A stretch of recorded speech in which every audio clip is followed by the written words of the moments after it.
ဆုံးမတတ်နိုင်ခဲ့မင်းချစ်တဲ့ချိန်ဆောင်ရတာချစ်ခွဲဒီငိမ်သူရဲ့သေးလေးလေးခွဲပြီးကိုချင်းစားဒီနေ့တို့တွေ့လေးစကားမပြောပါနဲ့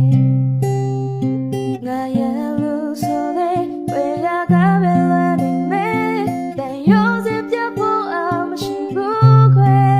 ဒီငိမ်သူရဲ့သေးလေးလေးခွဲပြီးကိုချင်းစားပြောင်းချင်အောင်ရှယ်